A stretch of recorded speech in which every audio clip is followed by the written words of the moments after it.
இருங்க இருங்க வாழைத்தாறு கட் பண்ண போய் இது நடக்கும்னு சொல்லி எக்ஸ்பெக்டே பண்ணல. நான் பாட்டுக்கு சாதாரணமா தொங்குற இந்த வாழைத்தார அறுவடை பண்ணலாம்னு சொல்லிட்டு சாதாரணமா தாங்க போனேன். ஆனா அதுக்குள்ள எப்படி ஒரு பயங்கரமான விஷயம் ஒளிஞ்சிட்டு இருக்கும்னு எக்ஸ்பெக்டே பண்ணல. பக்கத்துல போய் எட்டி பார்த்தேன். எல்லாம் ஓகேவா, ஹார்வெஸ்ட் பண்ணலாமா அப்படின்னு சொல்லிட்டு டூல் எடுத்துட்டு போய் ஹார்வெஸ்ட் பண்ண ராஜுவும் தூக்கி பிடிச்சிருந்தான். எங்களுக்கு இது வரைக்கும் கூட ஒண்ணுமே தெரியலங்க. அப்படியே ராஜு வந்துட்டு அந்த வாழைத்தாரைய மாமனார் கையில கொடுத்தோன்னு தான் தெரிஞ்சது. அப்புறம் தான் தெரிஞ்சிச்சு ஒரு குருவி கூடு கட்டி அதுல முட்டை வேற போட்டு வச்சிருக்கு.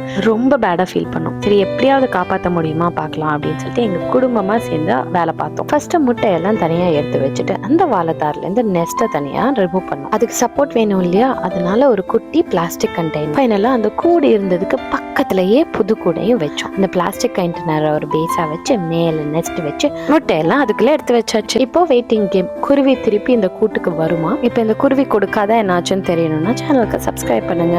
நெக்ஸ்ட் குருவியும் இல்ல முட்டையும் இல்ல, காக்கா வந்து எல்லாத்தையும் சாப்பிட்டுடுச்சு. இது கார்டன் ஹார்வெஸ்ட் இல்ல, கார்டன் ஸ்டோரி. இந்த மாதிரி நிறைய கார்டன் ஸ்டோரி பார்க்கறதுக்கு சேனலுக்கு சப்ஸ்கிரைப். எப்படியாவது அந்த குருவி கூட்டை காப்பாத்தி இருந்தா நல்லா இருந்திருக்கும்.